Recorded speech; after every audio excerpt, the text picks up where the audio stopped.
မင်္ဂလာပါရှင်မနက်ဖြန်ဇန်နဝါရီလ10ရက်နေ့အတွက်မိုးလေဝသအထူးသတင်းကိုတင်ဆက်ပေးပါမယ်ရှင်ပရိသတ်တွေစိုးရိမ်နေကြတဲ့မုန်တိုင်းသတင်းနဲ့စားပါမယ်ရှင်လက်ရှိဘင်္ဂလားပင်လယ်အော်မှာဖြစ်ပေါ်နေတဲ့မုန်တိုင်းငယ်ဟာကိုကိုကျွန်းရဲ့တောင်နောက်တောင်ဘက်ရေမိုင်645မိုင်အကွာပင်လယ်ပြင်မှာရောက်ရှိနေပါတယ်သတင်းကောင်းကတော့ဒီမုန်တိုင်းငယ်ဟာမြန်မာနိုင်ငံဘက်ကိုဦးတည်ရွေ့လျားမယ့်အခြေအနေမရှိပါဘူးဒါကြောင့်အဝါရောက်ဆင်းလိုပဲသတ်မှတ်ထားပါတယ်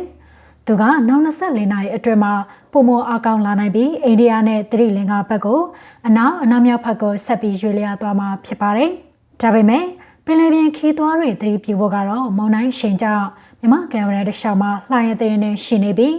လှိုင်းမြင့်က9ပေကနေ9ပေလောက်အထိရှိနိုင်ပါတယ်။ကုန်းတွင်းပိုင်းရာသီဥတုကတော့မနက်ဖြန်မှာနေပြီးတော့မန္တလေးနဲ့စကိုင်းတိုင်းအောက်ပိုင်းတို့မှာတာယာပါမယ်။ကြံဒေသတွေမှာတော့တရင်ဖြစ်ထွန်းပါမယ်။အေးသတင်းအနေနဲ့ကတော့စကိုင်းတိုင်းအထက်ပိုင်းနဲ့ကချင်ပြည်နယ်တွေမှာညအပူချိန်တွေဆက်လက်လျော့နေပြီးအိမ်နေအောင်ပါပါ။ဒါပေမဲ့ရှမ်းပြည်နယ်မြောက်ပိုင်းမှာတော့17ရက်နေ့ကနေ16ရက်နေ့ကြားမှာတိတိတသာအေးပေါ်သွားမယ်လို့ခန့်မှန်းရပါတယ်ရှင်။အတူတူပြောရရင်မုန်တိုင်းအနေနဲ့စိုးရိမ်စရာမရှိပါဘူး။အားလုံးပဲစိတ်ချလက်ချအိတ်ဆက်နိုင်ကြပါစေရှင်။